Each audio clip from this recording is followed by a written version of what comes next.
नमस्कार पेंशन धारकों, आप सभी का स्वागत है एक बार फिर से हमारे इस YouTube चैनल पर। दोस्तों, इस समय की EPS 95 को लेकर बड़ी खबर निकलकर सामने आ चुकी है।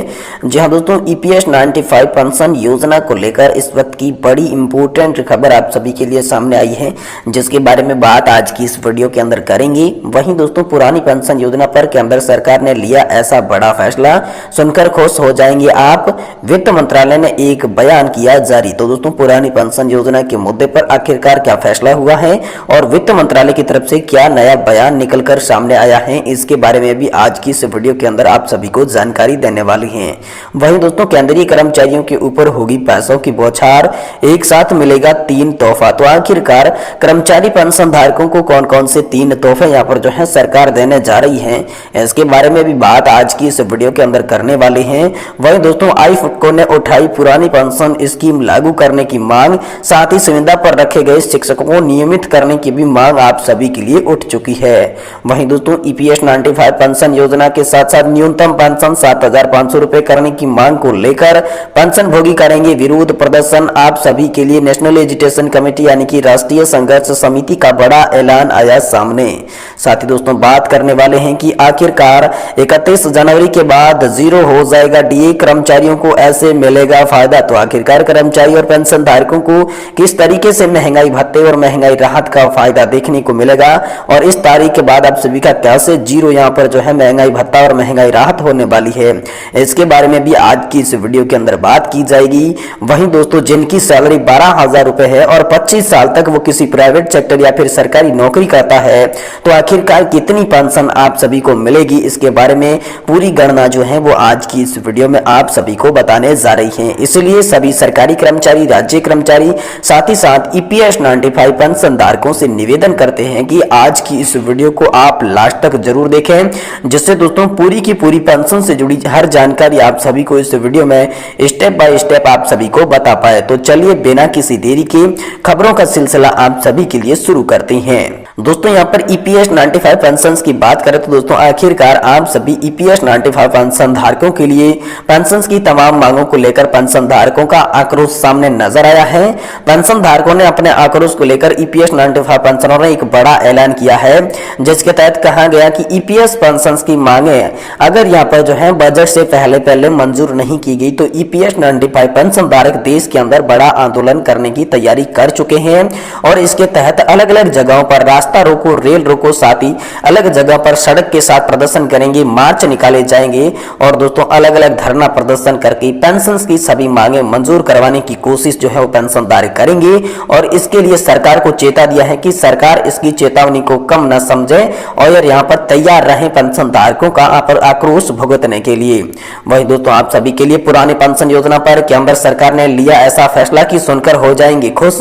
वित्त मंत्रालय ने एक बयान जारी कर दिया है। जी हाँ दोस्तों, आप सभी जानते होंगे कि जब से न्यू पेंशन सिस्टम यानी कि NPS आया है, तभी से लगातार सरकारी कर्मचारी जो है यहाँ पर पुरानी पेंशन योजना यानी कि OPS की बहाली की मांग कर रहे हैं, क्योंकि OPS के अंदर उन्हें फिक्स पेंशन मिलती थी जो कि आखिरी विड्रॉल सैलरी की 50% होती थी।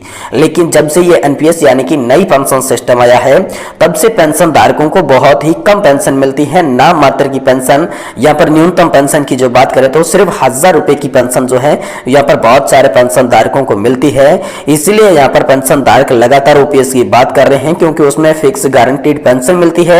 इनके साथ साथ वहां पर कोई कंट्रीब्यूशन नहीं देना होता है और साथ ही साथ वहां पर महंगाई भत्ते का भी लाभ दोस्तों दिया जाता है, जो कि बिल्कुल भी NPS के अंदर नहीं दिया जाता है। तो हाल फिलहाल में जब पुरानी पेंशन योजना के प्रदर्शन की मांग हो रही थी, तो दोस्तों आज आप सभी के लिए सरकार ने एक बड़ा फैसला लिया है, जिसमें हाल फिलहाल में आप सभी की सरकार की आधिकारिक वेबसाइट के मुताबिक आप सभी के लिए एक इंपोर्टेंट अपडेट आया है, जिसमें यह बताया गया है कि सरकार आप सभी की पुरानी पेंशन योजना को वापस लाने के लिए सकारात्मक है। जी हाँ दोस्तों, सकारात्मक यहाँ पर रवैया जो है सरकार अपना रही है और इसका मुख्य कारण माना जा रहा है लोकसभा चुनाव 2024।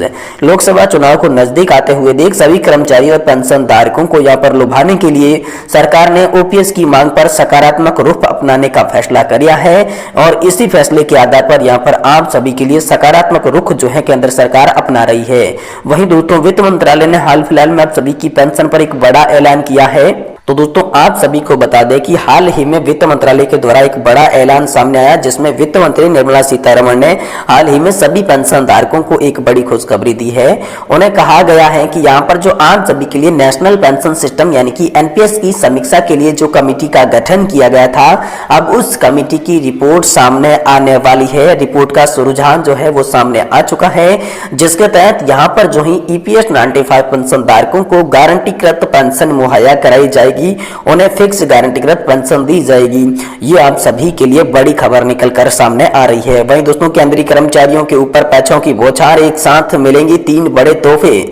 जी हां दोस्तों, अब उनकी पेंशन बढ़ोतरी के साथ साथ चिकित्सा सुविधा पर भी ऐलान हो चुका है। वहीं दोस्तों, आप सभी के 18 माह से बकाया डीए एरियर को लेकर भी बड़ी खुशखबरी है, यानी कि केंद्रीय कर्मचारियों को 18 माह का बकाया पड़ा डीए एरियर भी जल्द से जल्द उनके खातों के अंदर ट्रांसफर किया जाएगा।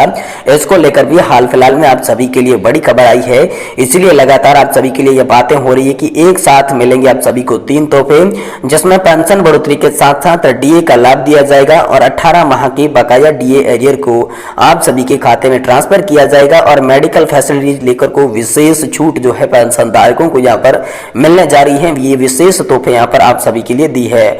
वही दोस्तों, ओपीएस की मांग पर दोस्तों आई फुट्टो ने भी आवाज उठाई है और साथ ही जो संविदा पर शिक्षक रखे गए थे उन्हें नियमित करने की मांग पर भी एक बड़ी खबर निकलकर सामने आ चुकी है। वहीं दोस्तों, यहाँ पर 31 जनवरी के बाद कर्मचारियों का डीए हो जाएगा 0। तो जो कर्मचारियों को कैसे मिलेगा इसका फायदा और कितना मिलेगा फायदा, चलिए इस रिपोर्ट के अंदर विस्तार से जानकारी आप सभी को बताते हैं। देखिए दोस्तों, देश के करोड़ों कर्मचारी एक बार फिर से डीए हैक का बेसब्री से इंतजार कर रही हैं और इनको लेकर एक बड़ी खबर आई है। दोस्तों, पता चला है कि 31 जनवरी के बाद डीए को 0 कर दिया जाएगा, पर इससे कर्मचारियों को घबराने की जरूरत नहीं है, क्योंकि 0 हो जाने के बाद भी कर्मचारियों को इसका फायदा मिलेगा।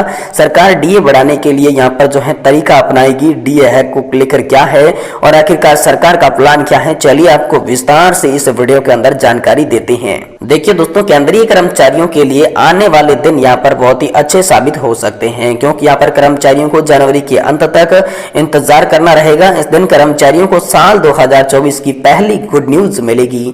महंगाई भत्ता यानी कि डियरनेस अलाउंस, वहीं पेंशन धारकों की डियरनेस रिलीफ का नया आंकड़ा जारी होगा, जिसके बाद जनवरी 2024 से कितना महंगाई भत्ता कर्मचारियों को मिलेगा इस पर मोहर लग जाएगी। दोस्तों, अच्छी खबर यह है कि महंगाई भत्ता 50% मिलना लगभग तय है, क्योंकि पिछले आंकड़े तक महंगाई भत्ता इसके करीब पहुंच चुका है।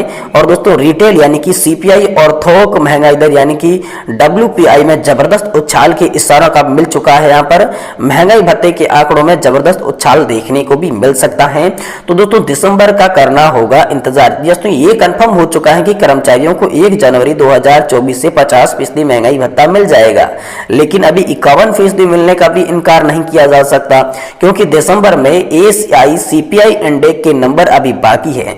अगर इंडेक्स में तेजी से उछाल आता है तो जनवरी में महंगाई भत्ता आप सभी का 50.52% तक पहुंच सकता है, या ऐसी स्थिति में महंगाई भत्ता आप सभी का 51% भी हो सकता है।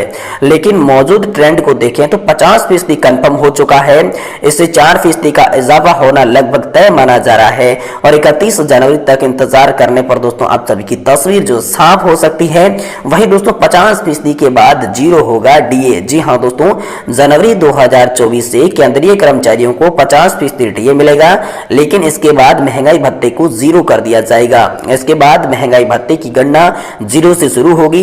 50% डीए कर्मचारियों की बेसिक सैलरी और पेंशन धारकों की पेंशन के अंदर जोड़ दिया जाएगा। मान लीजिए अगर किसी भी कर्मचारी ने पे बैड के